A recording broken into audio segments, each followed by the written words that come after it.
आप सभी का मेरे इस YouTube चैनल में हार्दिक स्वागत है। दोस्तों, आज मैं आपको कार्तिक मास महात्म का 11वां अध्याय श्रवण करवाऊंगी। इसके 10 पहले अध्याय मेरे चैनल पर अपलोड है, आप वहां पर जाकर श्रवण कर सकते हैं।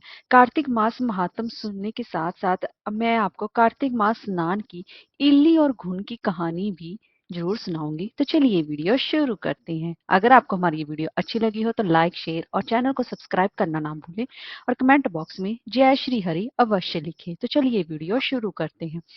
कार्तिक मास महात्म शुरू करने से पहले हम भगवान श्री कृष्ण जी का मंत्र ओम कृष्ण कृष्ण महाकृष्ण सर्वज्ञ त्वाम प्रसीद मां रमा रमन विदेश विद्यामाशु प्रयच्छ में, ये 33 अक्षरों वाला श्री कृष्ण मंत्र है। इस श्री कृष्ण का मंत्र का जो भी कोई भक्त जाप करता है उसे समस्त प्रकार की विद्याएं निसंदेह ही प्राप्त हो जाती हैं। यह मंत्र गोपनीय माना गया है। इसका जप करते समय किसी को भी पता नहीं चलना चाहिए और इसका जाप कार्तिक मास में अवश्य ही करना चाहिए।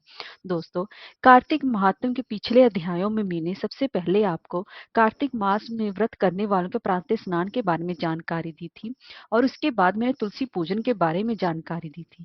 और कार्तिक मास के 9वें अध्याय में मैंने आपको हरि पूजन, भजन, कीर्तन और हरि जागरण के बारे में जानकारी दी थी। और कार्तिक महात्म के 10वें अध्याय की कथा में मैंने आपको दीपदान के बारे में थोड़ी जानकारी दी थी। अब हम आगे की दीपदान की कथा प्रारंभ करते हैं। तो दोस्तों, इस महीने में नदी, पोखर, तालाब आदि में दीपदान किया जाता है। इससे पुण्य की प्राप्ति होती है। प्रातः नदी या तालाब में दीप प्रवाहित करना चाहिए। अगर नदी या तालाब में जाना संभव ना हो तो तुलसी को ही दीप दिखा दें। आकाश दीप भी जलाएं। आकाश दीप जलाने के लिए संध्या समय में प्रतिदिन एक लंबे बांस के ऊपरी सिरे पर दीप प्रज्वलित कर बांस को खड़ा कर दें तथा रात्रि पर्यंत जलाएं। ऐसा नियम लेकर इन्हें प्रथम दिवस से लेकर अंत तक अवश्य ही निभाएं। ऐसा करने से भगवान विष्णु जी की भी कृपा बनी रहती है।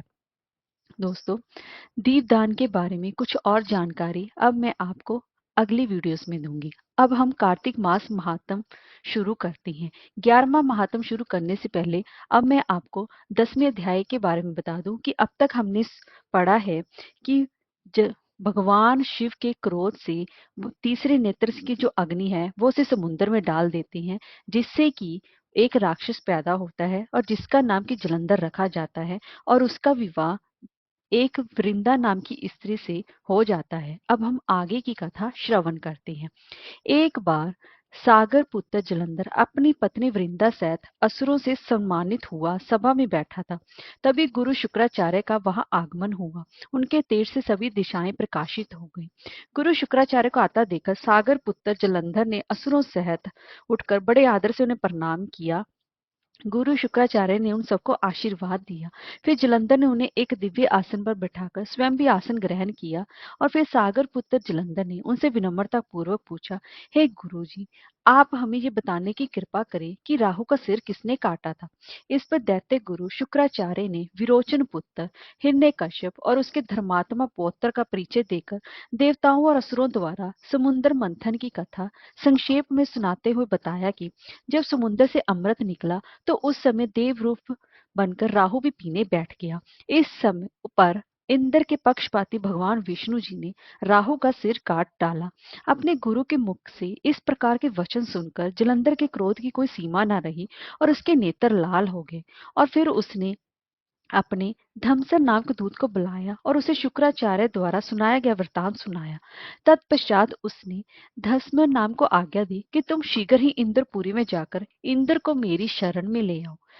धस्म जलंधर का बहुत ही आज्ञाकारी व निपुण दूत था। वह जल्दी इंद्र की सुधर्मा नामक सभा में जा पहुंचा और जलंधर के शब्दों में इंद्र से बोला, हे देवता धाम, तुमने समुद्र का मंथन क्यों किया और मेरे पिता के समस्त रत्नों को क्यों ले लिया। ऐसा करके तुमने अच्छा नहीं किया। यदि तू अपना भला चाहता है और तो उन सब रत्नों व देवताओं सहित मेरी शरण में आ जा, अन्यथा मैं तेरे राज्य का ध्वंस कर दूंगा। इसमें कुछ भी मिथ्या नहीं है।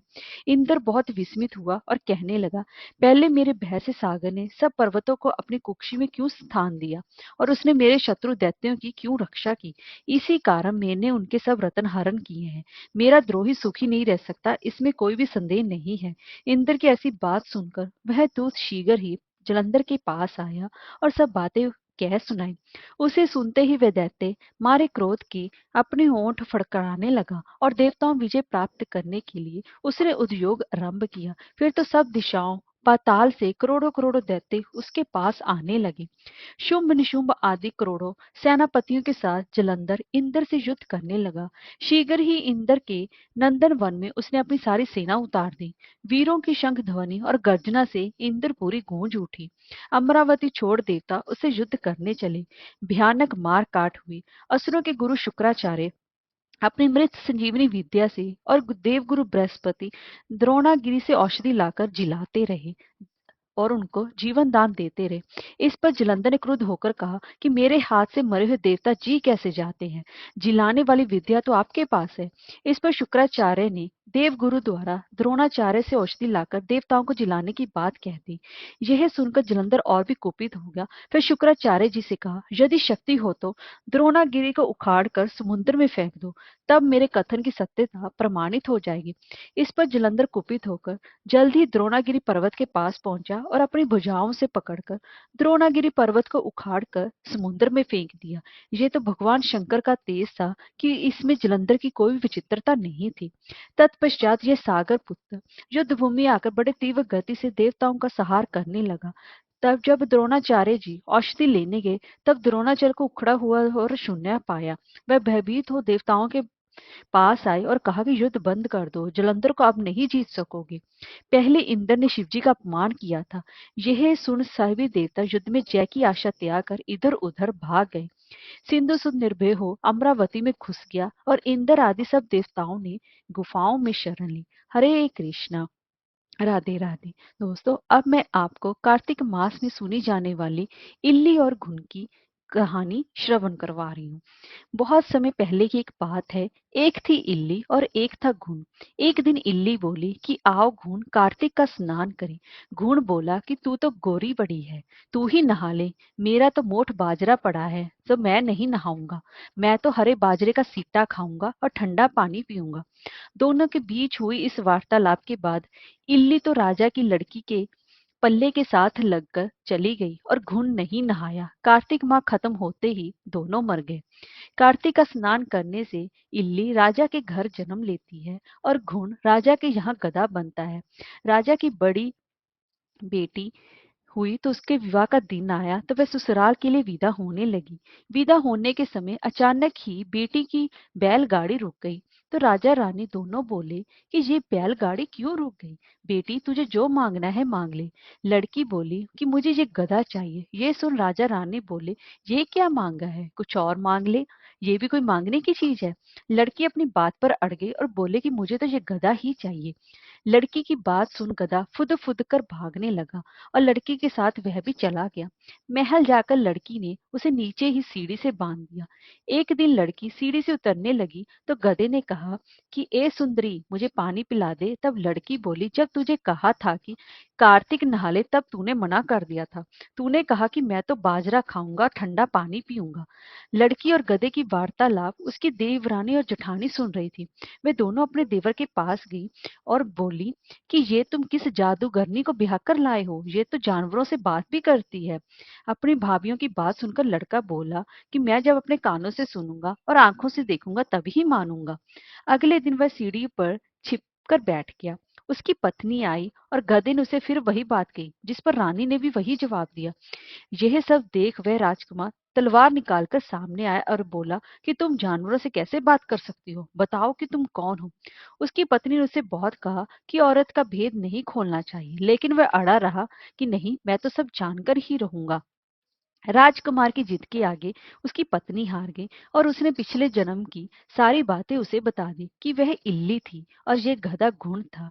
इससे मैंने कार्तिक नहाने की बात कही, लेकिन इसने मना कर दिया, जिसके परिणाम स्वरूप ये इस जन्म में गधा बन गया और मैं राजा के पल्ले से लगकर नहाई तो मैं राजकुमारी के रूप में पैदा हुई। इसलिए मैं तो इससे पिछले जन्म की बात कर रही थी। सारी बात सुनकर राजकुमार बोला, क्या कार्तिक स्नान का इतना पुण्य मिलता है? रानी ने कहा, हाँ, बहुत पुण्य सुनने मिलता है। अपनी पत्नी की सारी बातें सुनकर राजकुमार ने कहा, यदि कार्तिक स्नान का इतना महत्व है तो हम दोनों जोड़े से कार्तिक स्नान करेंगे और दान पुण्य भी करेंगे, ताकि आने वाले समय में हम सुखपूर्वक रह सकें। दोनों ने जब जोड़े से स्नान किया तो उनके पास काफी धन हुआ। इस कहानी के बाद सभी को कहना चाहिए कि हे कार्तिक महाराज, जैसा आपने इल्ली को फल दिया वैसा ही सभी को देना, लेकिन घूंट जैसा फल किसी को ना देना। हरे कृष्णा, राधे राधे।